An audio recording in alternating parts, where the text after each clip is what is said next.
A Disquisition on Government by John C. Calhoun. Narrated by Mel Foster. This unabridged audiobook was produced in the year 2011 by Tantor Media, Incorporated, which holds the copyright thereto. In order to have a clear and just conception of the nature and object of government, it is indispensable to understand correctly what that constitution or law of our nature is, in which government originates. Or, to express it more fully and accurately, that law without which government would not, and with which it must necessarily exist.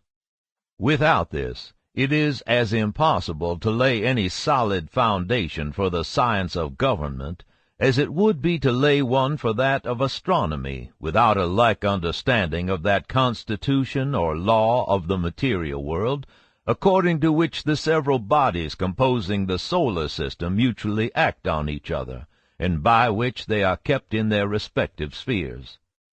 The first question, accordingly, to be considered is, what is that constitution or law of our nature without which government would not exist, and with which its existence is necessary? In considering this, I assume as an incontestable fact that man is so constituted as to be a social being, his inclinations and wants, physical and moral, irresistibly impel him to associate with his kind.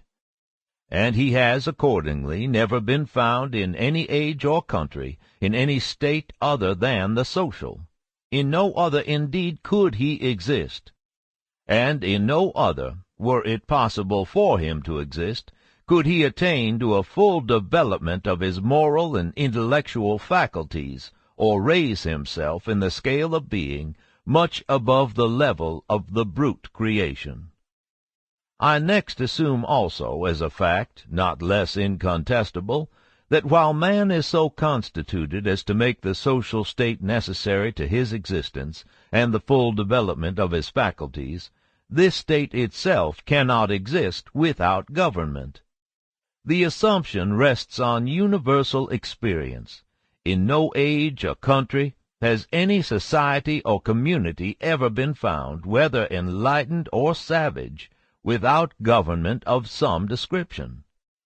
Having assumed these as unquestionable phenomena of our nature, I shall, without further remark, proceed to the investigation of the primary and important question: what...